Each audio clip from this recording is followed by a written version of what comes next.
A 68-year-old retired electrician from Cleveland sat across from his financial advisor in the spring of 2024 and heard something that changed everything. The advisor looked at his numbers, his Social Security check of $1,400 a month, his modest savings, his Medicare premiums already eating into that check, and told him plainly that based on his current expenses, he had enough to last maybe 7 years. Not enough to retire comfortably for the rest of his life. Enough for 7 years. And after that, the math stopped working. He had worked for 41 years. He had paid into Social Security his entire adult life. He had done everything he was supposed to do. And the system he had trusted was telling him, through a financial advisor in a beige office, that it was not enough. Not in Cleveland, not in America, not in 2024. What that advisor did not tell him, what nobody in that office mentioned, was that the same $1,400 Social Security check that was not enough to survive on in Cleveland was more than enough to live exceptionally well in another part of the world. Not to scrape by, not to cut corners. To live in a one-bedroom apartment with a balcony, eat out every single day, ride a scooter along a seafront boulevard, and have money left over at the end of every month for the first time in his adult life. That man is me. My name is Mason Parker, and today I am going to tell you exactly what I did, exactly where I went, exactly what it costs, and exactly what you need to know if your Social Security check is doing the same thing to your budget that mine was doing to mine. Before we get into all of it, subscribe right now and turn on the notification bell. Next week, I am covering the specific SSA form that can increase your monthly Social Security check before you make any decision about where to live. Because the first step is always making sure you are receiving every dollar you are legally entitled to. Subscribe now so that video reaches you when it posts. Here's the financial picture that most American seniors are living inside right now in 2026, and why it is pushing more retirees than ever before toward a decision that would have seemed unthinkable to previous generations. The average Social Security benefit for a retired worker in 2026 is $1,900 per month. After Medicare Part B premiums are deducted, which come directly out of your Social Security check before it ever reaches your bank account, the net amount landing in most seniors' accounts is closer to $1,700. In many American cities, that amount does not cover rent alone. The median rent for a one-bedroom apartment in the United States in 2026 is over $1,500 per month in most metropolitan areas and significantly higher in coastal cities, which means that after rent, a senior receiving an average Social Security benefit has approximately $200 left for food, utilities, transportation, medication, and everything else that constitutes a life. $200 per month for everything. That is not a comfortable retirement. That is a financial emergency that happens slowly, month after month, in the form of a life that gets smaller every year. And the seniors living inside it are not people who failed to plan. They are people who planned for a system that has been quietly outpaced by the cost of living in the country they spent their entire working lives building. The question I kept asking myself in the year before I left was a simple one. The money is not the problem. $1,400 a month is real money. The problem is the cost of the place I'm spending it. What happens to my retirement if I spend that same money somewhere else? What happens if the cost of living drops to a fraction of what it is in Ohio? What if the same check that cannot cover rent in Cleveland covers rent, food, transportation, utilities, entertainment, and savings somewhere else entirely? I started doing the math, real math. Not the version in a financial advisor's office, but the actual cost of a specific life in a specific place. I landed on the Philippines, specifically a city called Dumaguete on the island of Negros in the central Philippines.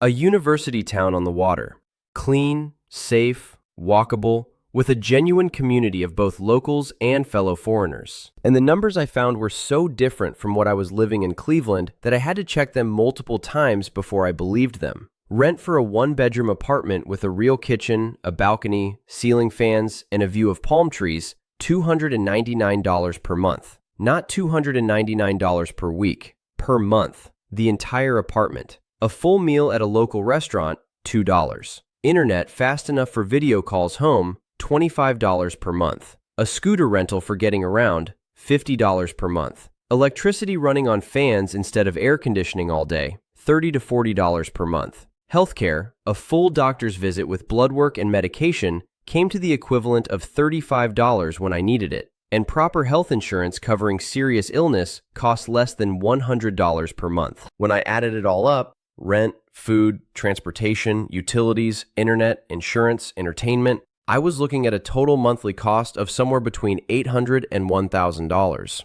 On a $1,400 Social Security check, that left me with $400 per month of savings. Savings. After 41 years of working in America and never having a dollar left at the end of the month, I was looking at a future where I would be saving money every single month in retirement. I want to be honest with you about what the move actually involved, because there is a version of this story that makes it sound like a spontaneous adventure, and that version is not useful to anyone making a real decision. The planning took the better part of a year. The first thing I did was make sure my Social Security payments were set up correctly for international receipt. The SSA does pay benefits to recipients living abroad in most countries, and the Philippines is one of them. Your payments can continue to be deposited directly into a United States bank account that you access internationally, or in some cases, directly into a foreign bank account depending on the institution. I kept my American bank account active and access it through a debit card that works at ATMS here with a modest international fee. Before leaving, I also confirmed my Medicare situation because this is the piece most seniors considering a move abroad do not fully understand until it is too late.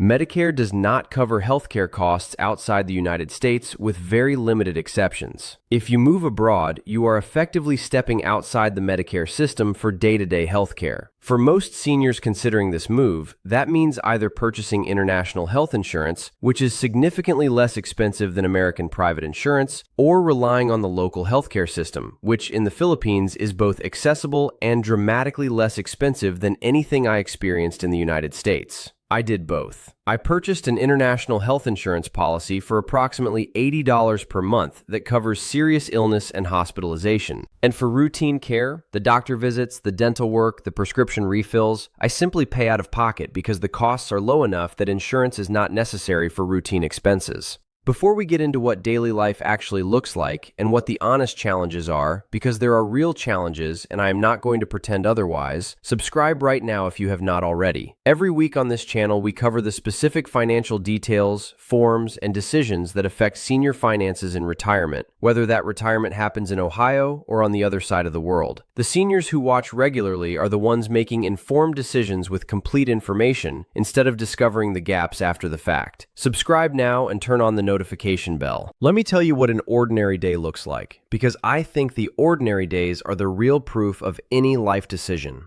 I wake up without an alarm, usually around 6 in the morning when the light comes in. I make coffee on my balcony and watch the lane outside wake up.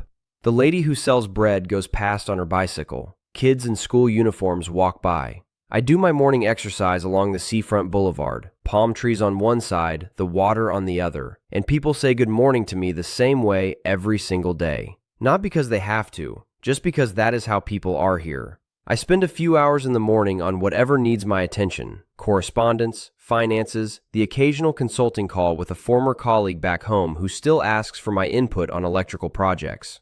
Then lunch at one of the local spots where a full meal costs $2. Afternoons, I might run errands on my scooter, visit the market, meet friends at a coffee shop where a cup costs $1.50 and nobody rushes you out the door. Evenings at the boulevard, watching the sun go down over the water, sharing food from the little carts that set up along the promenade, talking to whoever happens to be there. And home by 10, fan on, sleeping soundly in a way I had not slept in years in Cleveland. That is the life. It is not glamorous. I am not on a yacht. I am not living some fantasy version of retirement that requires a significant fortune to access. I am living a genuinely good, genuinely comfortable, genuinely happy life on a Social Security check that could not cover rent in my own country. I promised you the honest version, so let me give you the real challenges, because they are real and you deserve to know them before making any decision. Being far from family is the most significant cost of this life, and I will not minimize it. My daughter is in Pittsburgh. My grandchildren are growing up without me in the same city. I miss birthdays. I missed a family funeral last year, and that loss does not fade. Video calls help, but they are not the same thing, and anyone who tells you otherwise has not tried it for long enough. The distance is the price, and it is a genuine one. The heat is relentless if you are not accustomed to it. The rainy season brings weeks of heavy rain. Power outages happen occasionally, they call them brownouts here, and they last a few hours and then the power comes back and life continues. The bureaucracy for anything official moves slowly and involves paperwork that seems to multiply on its own. These are real inconveniences. But here is the distinction I keep coming back to. Every challenge here is an inconvenience. The challenge I was facing in Cleveland, the mathematical impossibility of a dignified retirement on a fixed income in an American city, was not an inconvenience. It was a slow financial emergency with no exit.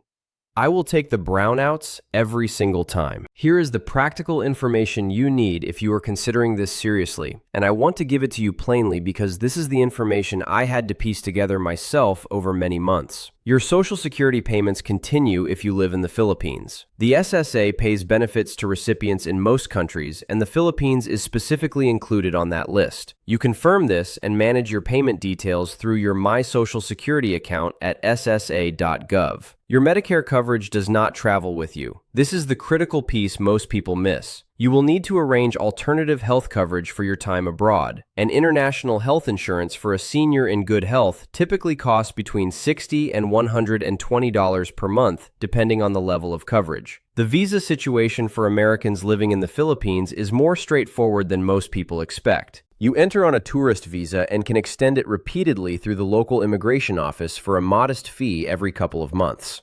For longer-term residents, a retirement visa called the Special Resident Retiree Visa, the SRRV, is available to Americans over 50 who place a deposit of $20,000 in a Philippine bank account. That deposit remains yours, it is not a fee, and the visa provides permanent residency. Banking works through your existing American accounts accessed via debit card at local ATMs or through international transfer services. The ATM fees are real but modest, and the savings from the cost of living difference absorb them easily. Communication home is through standard internet-based services, video calls, messaging. All of it works reliably on the internet infrastructure here, which is solid in Dumaguete and improving continuously. Here is what I want to leave you with, because this video is not really about the Philippines. The Philippines is just where the math worked for me. This video is about a question that I think a significant number of American seniors are quietly asking themselves right now and not saying out loud because it feels too large or too strange or too late. The question is whether the retirement they planned for, the one they worked 40 years toward, the one they paid into Social Security for their entire adult life, is actually available to them in the country where they spent that working life. And for a growing number of seniors, the honest answer is that it is not. Not at the cost of living that American cities now carry. Not on a fixed income that has not kept pace with rent, healthcare, groceries, and utilities. And that is not a personal failure. It is an arithmetic problem. And arithmetic problems have solutions. The solution I found was to stop trying to make the math work in a place where it could not, and to find a place where the same income produced a completely different life. You do not have to do what I did. The Philippines is not for everyone, and I would never suggest otherwise. But the principle applies everywhere there is a meaningful difference between what your fixed income can buy at home and what it can buy somewhere else. Question the math. Look at the actual numbers, and do not assume that the life you were told is the only available retirement is actually the only one on offer. It may not be. It was not for me. Subscribe to Mason Parker USA and turn on the notification bell. Share this video with one person you know who is approaching retirement on a fixed income and quietly doing the same math I was doing in that financial advisor's office in Cleveland. One conversation this video starts could change the entire picture of what their retirement looks like. I will see you in the next one.